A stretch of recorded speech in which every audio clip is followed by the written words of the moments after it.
Hello and good evening. I'm Steve Eager. First on Fox 4 News at 5:30 tonight. Fort Worth police today removed more remains left behind in a shut-down Fort Worth mortuary. Dondre and Rachel Johnson both face 7 charges of abuse of a corpse following the discovery last month of 8 bodies in various stages of decomposition. Fox 4's Dion Anglin is at that former funeral home right now with more on what was found today. Dion.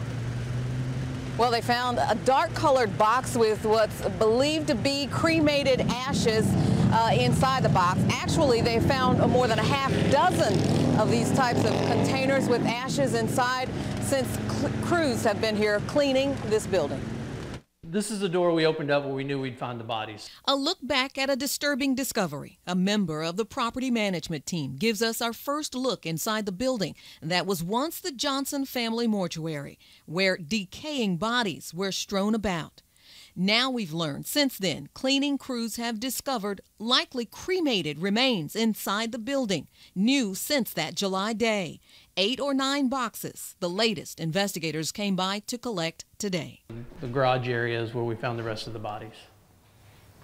And where did you find the ashes today? The ashes today were on the bottom shelf in the very back. The business owners, Dondre and Rachel Johnson, were arrested days after the initial discovery. They face multiple charges, including abuse of human remains. I'm disappointed in our justice system. My understanding, this is the worst case law for this type of crime. Only being charged with misdemeanors when they're, just letting people decay and rot is beyond me.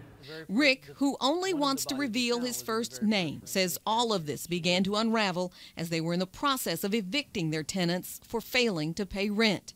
He remembers well the powerful stench surrounding the building. As soon as we opened the door, I've described it to friends and family as basically getting hit in the face by Mike Tyson. It's just that you'll never forget its smell. And I knew at that point exactly what the smell was and what we were going to find. I just didn't know it was going to be to that, many bodies that we were going to find. He says the building is nearly restored, despite some remnants of the Johnsons, like this gurney, makeup, and jewelry they used on their clients' loved ones. We want the families to know that we're as disgusted and hurt and emotional as they are, and that we're here.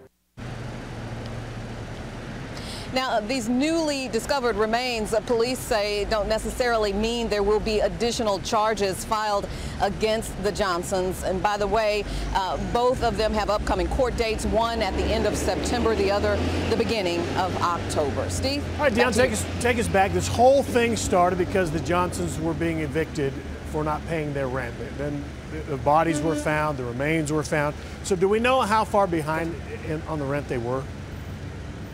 Yeah, well, we know this, that the new owner of this building took possession at the beginning of March.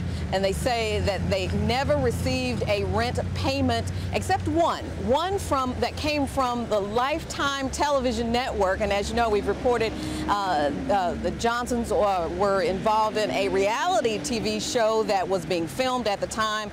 The guy here with us today said that that's the only payment they received for rent since they've taken over the building was from Lifetime TV, that network, for the reality show. Okay, we did see a bit of video of the 2 guys in the white tuxes. That was sort of that promotional video. Yeah. All right, Dion, thank you.